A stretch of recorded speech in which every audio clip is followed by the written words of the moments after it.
Olá, amigas e amigos, sejam todos bem-vindos ao Especial com Denise. O tema de hoje é sobre o diagnóstico de autismo na fase adulta. E para isso nós vamos conversar com Helder Vieira, que é pedagogo e professor de educação especial.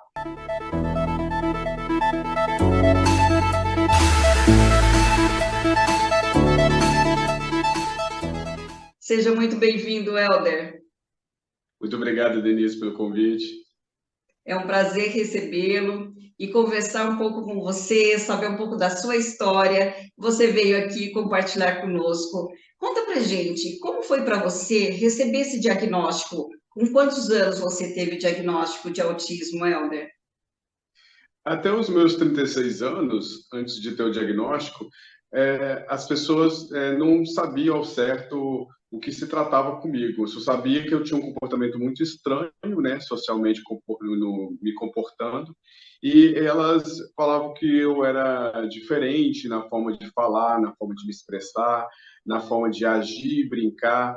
E eu tinha um comportamento que, para mim, era tipicamente isolado. Eu gostava de ficar distante das pessoas, mas para mim era um comportamento normal. Te incomodava a presença das pessoas ou você se sentia incomodado ou o quê? Que sentimento que traz isso para você estar no meio das pessoas? Como é que você se sentia?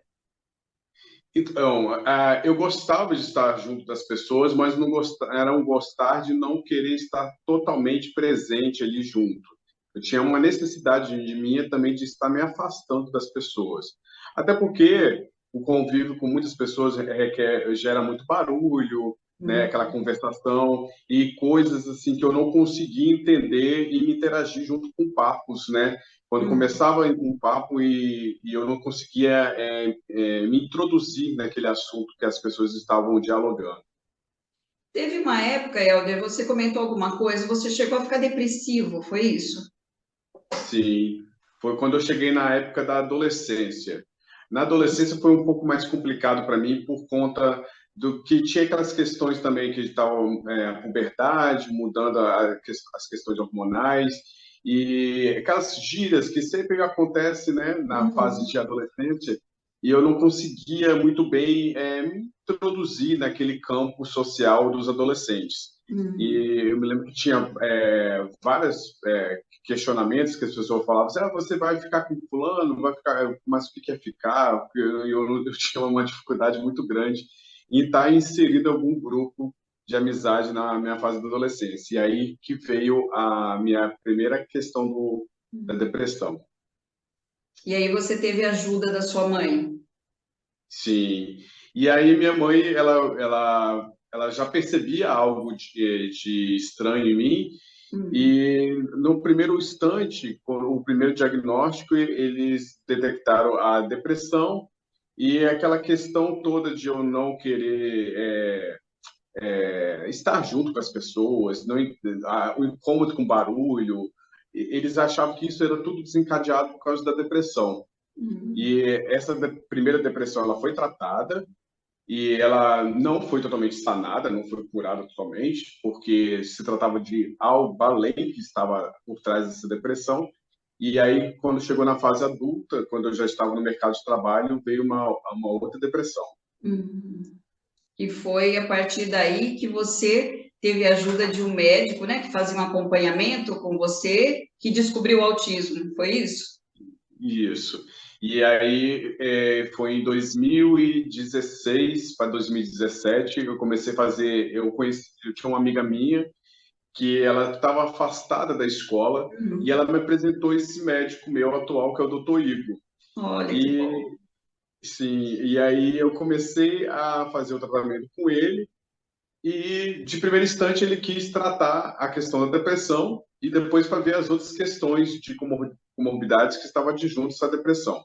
E Uhum. depois, uma vez que a depressão já estava praticamente sanada, ele começou a ver aquelas questões minhas sociais. Eu tinha dificuldade em estar interagindo, eu tinha dificuldade em estar indo em locais que fugiam da minha rotina, questões de relacionamento, que eu tinha muita dificuldade, assim, por exemplo, assim, de ter flexibilidade e aceitar certas coisas. né? Então, por exemplo, até hoje eu tenho um pouco de dificuldade ainda de dar abertura, tipo assim, Helder, vamos no cinema, se você não convidar com 4 ou 5 dias de antecedência, eu não vou.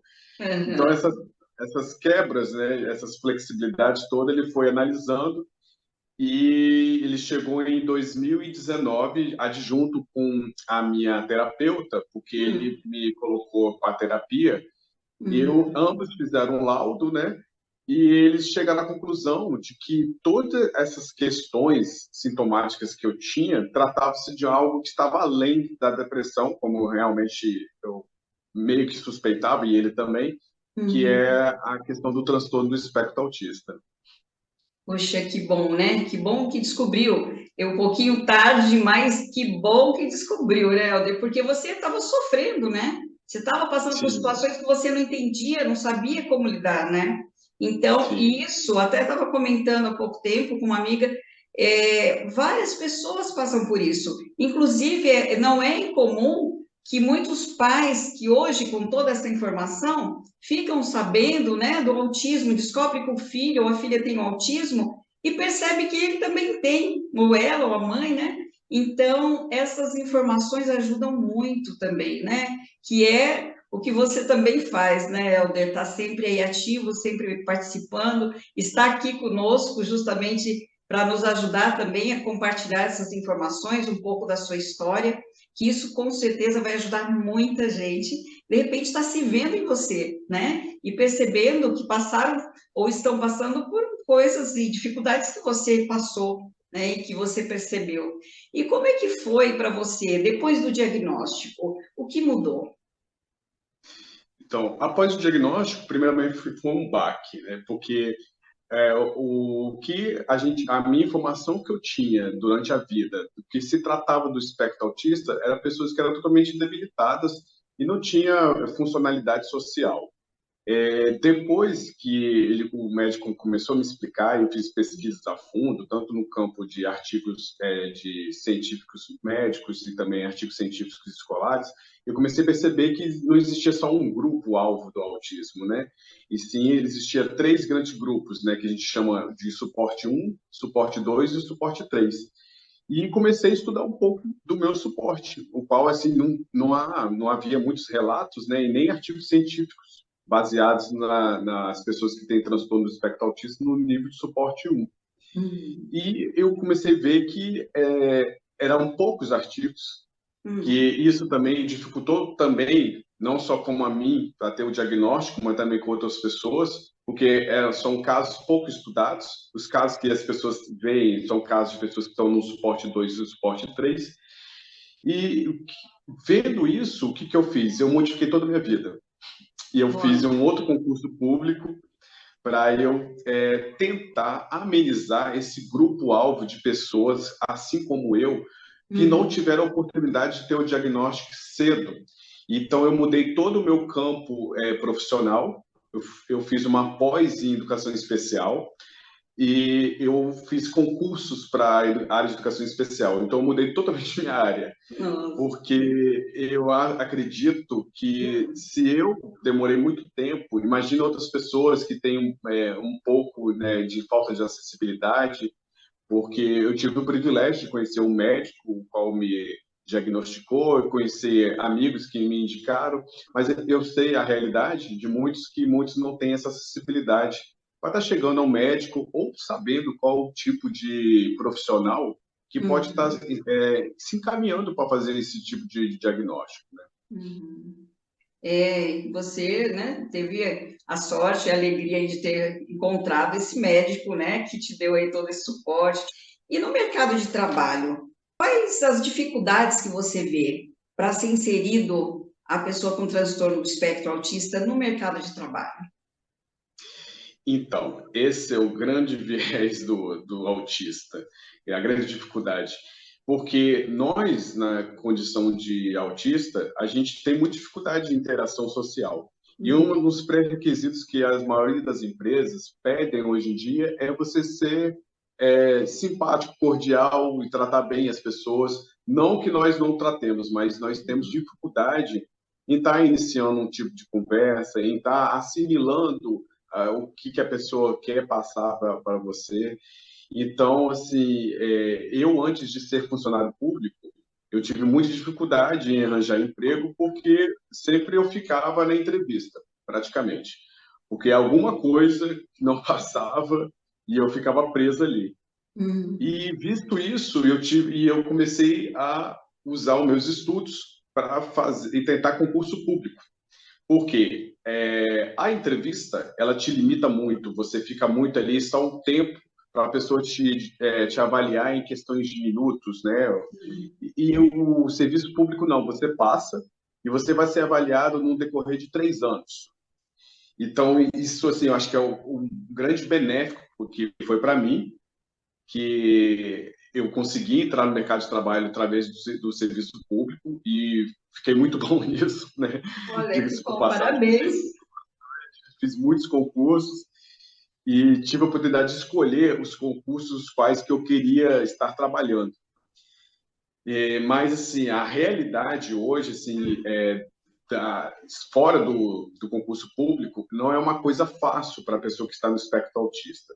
E também para a gente que está, como eu, no serviço público, também não é fácil, porque nós temos as questões que as pessoas ainda não entendem o que seria o autista de nível suporte 1.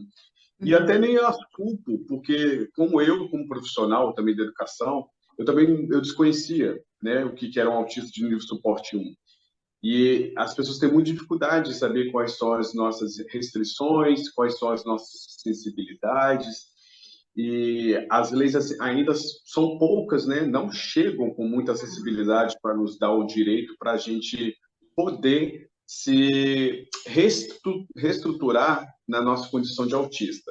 Eu digo na condição assim, por exemplo, eu antes de ter o diagnóstico de autista, eu trabalhava com 20 turmas. E isso me deixava numa crise enorme, mas eu não sabia que era aquele número de pessoas que desencadeava aquela crise. Hum.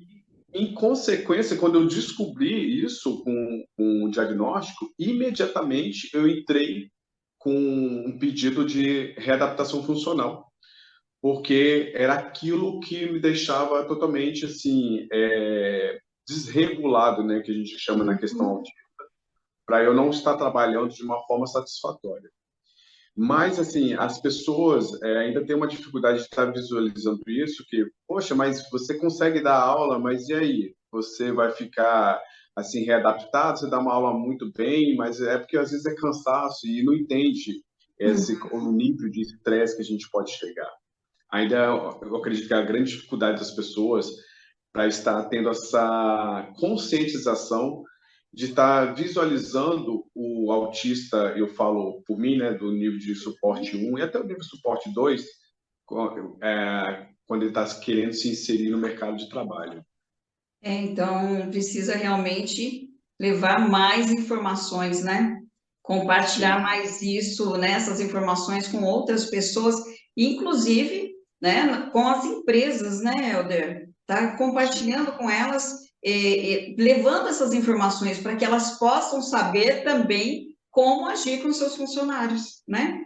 No caso que tenham aí o autismo ou alguma outra deficiência, alguma outra dificuldade, para que saibam como lidar, né? Helder, quais as políticas públicas que você acha que são necessárias no mercado de trabalho? Então, as principais políticas públicas são aquelas que fazem a inclusão da pessoa com transtorno de espectro autista, ou seja, que respeite as limitações de sensibilidades sensoriais de cada autista.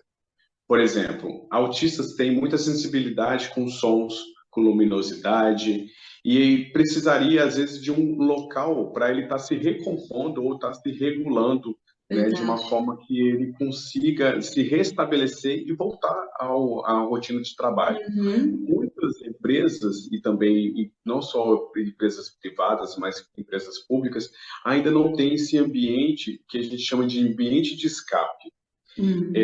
Outras políticas públicas necessárias também são para o autista ele ter a sua condição de estar indo fazer o seu tratamento.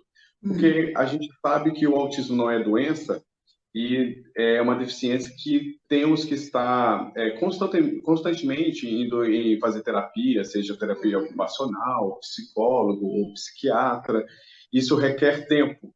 E o Sim. mercado de trabalho, ele não dá essa certa acessibilidade. Para Hum. dizer que ele não dá, o direito, esse direito de redução de carga horária só foi dado agora, primeiramente, para os pais de autistas. E Hum. esqueceram que aquele autista cresce.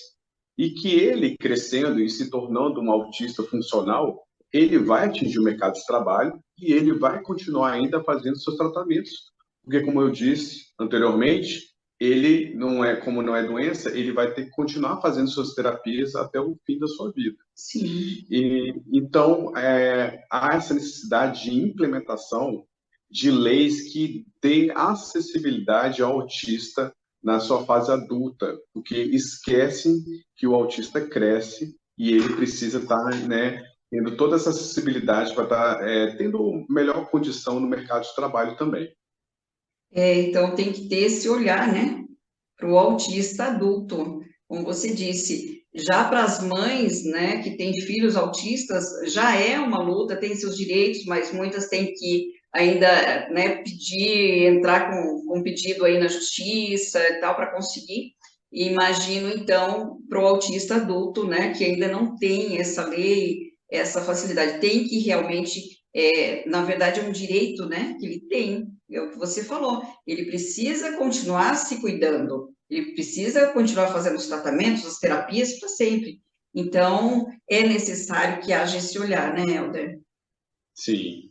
E em relação à nossa conversa aqui, as pessoas que estão nos assistindo, você gostaria de deixar uma mensagem? Ah, com certeza. A mensagem que eu quero deixar é que não desista de você se você tiver o diagnóstico tardio, porque a primeiro instante realmente parece um baque, parece que o mundo vai acabar, porque você tem que começar a se reinventar novamente na vida, porque tudo, às vezes, aquilo que você aprendeu no decorrer da sua vida, às vezes é aquilo que tudo tem que ser apagado ou corrigido. Então foi assim comigo. Então o recado que eu tenho que deixar é que não desista, una-se, né, a outros autistas. Se eu vou pedir até a palavra a Denise, que se puder deixar depois o meu link para ter acessibilidade ao meu Instagram, para a gente estar tendo conversas, né, e interagindo, porque apesar do espectro ser diferente, nós conseguimos nos unir e entender cada um ao outro e dar força, né? E nós já temos a força das mães que lutam, né, pelas crianças autistas, que são crianças e jovens, mas nós que estamos no espectro, na condição adulta, a gente meio que não temos uma força ainda. Então, eu gostaria de estar deixando esse recado, principalmente para os autistas adultos, que não desistam e vamos nos unir para lutar pelos nossos direitos, porque nós temos ainda muito que desbravar e conquistar. Com certeza, Helder. É assim como eu, que sou mãe, também tenho um filho com autismo e estou aí na luta. Estamos todos juntos, né, Helder? Porque realmente tem muita informação a ser passada, tem muita coisa a ser compartilhada. E é muito bacana que você tem esse perfil no Instagram e deu essa abertura aí para as pessoas entrarem em contato, trocarem ideias, se unir. Muito legal. Nós vamos deixar aqui no vídeo, vamos deixar um contato para que as pessoas possam aí, se tiverem dúvidas, entrar em contato com você, tá bom? Muito obrigada pela Eu sua que agradeço. presença, foi um prazer estar aqui com você, ouvir a sua história e compartilhar com todos que estão nos assistindo. Muito obrigada. E eu quero Obrigado. agradecer a cada um de vocês que está assistindo esse vídeo até agora. Eu tenho certeza que te ajudou muito esse conteúdo. Então, compartilha para que outras pessoas também tenham acesso a esse conteúdo, tá bom? Conto com vocês e até a próxima. Fiquem com Deus.